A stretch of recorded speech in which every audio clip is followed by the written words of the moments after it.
அனைவருக்கும் அன்பான வணக்கம்.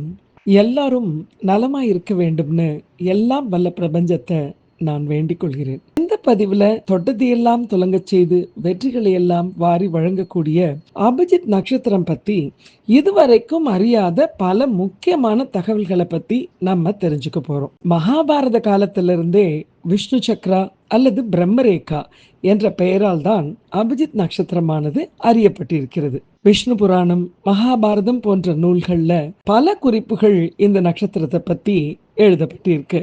அபிஜித் நட்சத்திரத்தை வைகுண்ட நட்சத்திரம்னு கூட சொல்றாங்க. மகாவிஷ்ணுவோட பரிபூர்ணமான ஆசீர்வாதம் பெற்ற இந்த உத்திராடம் திருவோணம் நட்சத்திரத்திற்கு நடுவுல 24 நிமிஷங்கள் மட்டுமே வரக்கூடிய அபிஜித் நட்சத்திரமானது ரொம்பவே விசேஷமானது. இந்த அபிஜித் நட்சத்திரத்தை பத்தி ரொம்ப விளக்கமா இதற்கு முந்தைய பதிவுகள்லையும் நான் சொல்லியிருக்கேன். ஆனா அந்த பதிவுகள்ல சொல்லப்படாத பல முக்கியமான தகவல்கள் இந்த பதிவுல இருக்கு. அதனால முழுமையா இந்த பதிவை ஸ்கிப் பண்ணாம பாருங்க. இந்த அபிஜித் நட்சத்திர நேரத்திற்கு ராகு காலம், யமகண்டம், அஷ்டமி, நவமின்னு எந்த விதமான தோஷங்களும் கிடையாது. ஏன்னா இது அத்தனை அற்புதம் வாய்ந்த ஒரு நட்சத்திரம். கிருஷ்ண பரமாத்மாவோட மயிர்பீலியில இருக்கிற இந்த அபிஜித் நட்சத்திரம் கேட்டது எல்லாம் தரக்கூடிய சக்தி வாய்ந்தது. இந்த நேரத்துல, அதாவது இந்த அபிஜித் நட்சத்திர நேரத்துல அந்த 24 நிமிடங்களுக்குள்ள 2 நெய் விளக்குகளை ஏற்றி வாசனையான மலர்களை வைத்து கிருஷ்ணனை மானசீகமா நினைத்து கொண்டு உங்களுக்கு என்ன வேணும்னு நினைக்கிறீங்களோ அதை வேண்டிக்கோங்க. உங்களுடைய புண்ணிய பலனுக்கு ஏத்த மாதிரி நம்ம கேட்கிற விஷயம் அதை கிருஷ்ண பரமாத்மா நிச்சயமாக நடத்தி கொடுப்பார். ரொம்பவே சக்தி வாய்ந்த இந்த அபிஜித் நட்சத்திர வேளையில நம்ம தொடங்குற காரியம் எல்லாம் நிச்சயமாக நன்மையில தான் போய் முடியும். மறக்காம இந்த 24 நிமிட நேரத்தை குறித்து வைத்து கொள்ளணும். அது பற்றிய தகவல்கள் தொடர்ச்சியாக வந்து கொண்டே இருக்கும். அதனால நீங்க தொடர்ச்சியாக நம்ம சேனலை பார்க்கும் பொழுது சரியான நேரம் இந்த மே மாதம் எப்பொழுது வருகிறதுன்றது அடுத்த குறிப்பில் வருது. அந்த நேரத்தில் நீங்க வழிபாடு செய்யலாம். விளக்கேற்றி வைத்த பிறகு இந்த கிருஷ்ண பகவானினுடைய ஒரு மந்திரத்தை குறைந்தபட்சம் 11 முறை அல்லது 10 நிமிடங்கள் சொல்லலாம். இதற்கு இவ்வளவு நேரம்தான் சொல்லணும்னு கணக்கு கிடையாது. இருந்தாலும் நம்மளுடைய கடமைகள், அதனுடைய அழைப்பு, அது எல்லாத்தையும் பேஸ் பண்ணி குறைந்தபட்சமாக 11 தடவை அல்லது ஒரு 10 நிமிடமாவது நாம் கூறணும். அது என்ன அந்த மந்திரம்னு பார்க்கலாமா? ஓம் ஸ்ரீம் ஹ்ரீம் க்ளீம் கிருஷ்ணாய நமஹா. மறுபடியும் சொல்கிறேன். ஓம் ஸ்ரீம் ஹ்ரீம் க்ளீம் கிருஷ்ணாய நமஹா என்ற இந்த மந்திரத்தை சொல்வதன் மூலமாக அந்த கோரிக்கைகள் எல்லாம் நிறைவேற்றும் அபிஜித் நட்சத்திரம். அதை உங்களுக்கு ஒரு வரமாக கிருஷ்ண பரமாத்மா தந்து விடுவார். இந்த பதிவில் இன்னொரு முக்கியமான விஷயத்தையும் உங்களுக்காக சொல்கிறேன். அதாவது அபிஜித் நட்சத்திரமும் அபிஜித் முகூர்த்தமும் தோன்றிய திருத்தலங்கள் அப்படின்னு இருக்கு.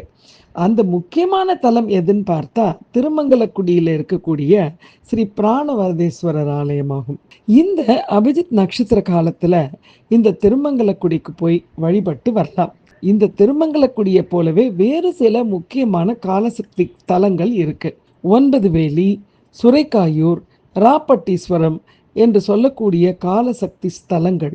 இங்கு சென்று நாம் வழிபட்டு வந்தால் காலசக்திகள் நமக்கு நல்ல விதமாக பரிணமித்து எல்லா நன்மைகளும் நமக்கு கிடைக்கும். அது மட்டுமல்ல, இன்னொரு மிக மிக மிக மிக முக்கியமான ஸ்தலமும் அபிஜித்க்கு இருக்கு.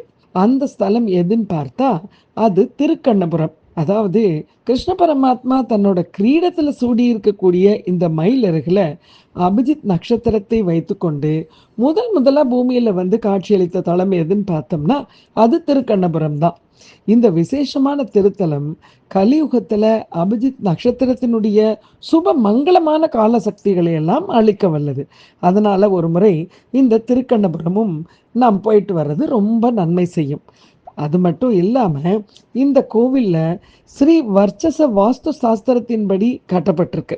தேவலோகத்தையே படைச்ச விஸ்வகர்மா இந்த பூ உலகத்தை ஆண்டு கொண்டிருந்த உபரி சரவசு மாமன்னரோட வந்து நேரில் பார்த்து தானே நிறுவின ஆலயம்தான் அது அப்படின்னு சொல்லப்பட்டிருக்கு. இந்த ஆலயத்துல தேவ சூக்ஷ்மமான ரகசியங்கள் இருக்கு. அதாவது இங்கே இருக்கக்கூடிய கோவில் விமானம், இந்த விமானத்தை உத்பலாவதக விமானம்னு சொல்றாங்க. இந்த அபிஜித் நட்சத்திர பிரகாசத்தையே இந்த விமானமானது சூடிக்கொண்டிருக்கிறது என்றுதான் ஐதீகங்கள் சொல்கின்றன. அதனால அனைத்து நட்சத்திரக்காரங்களும் ஒரு முறையாவது உத்தராயணம் அல்லது தட்சிணாயன காலங்கள்ல திருக்கண்ணபுரத்திற்கு போய் வழிபாடு செய்து விட்டு வரும்பொழுது கிருஷ்ண பரமாத்மாவோட அருளும் அபிஜித்தினுடைய வரமும் கட்டாயமாக கிட்டி எல்லா பாக்கியங்களும் உண்டாகும். இது போன்ற பல முக்கியமான தகவல்களை தெரிந்து கொள்ள யுனிவர்சல் எனர்ஜி சென்டர் யூடியூப் சேனலை தொடர்ச்சியாக பாருங்கள், சப்ஸ்கிரைப் செய்யுங்கள்.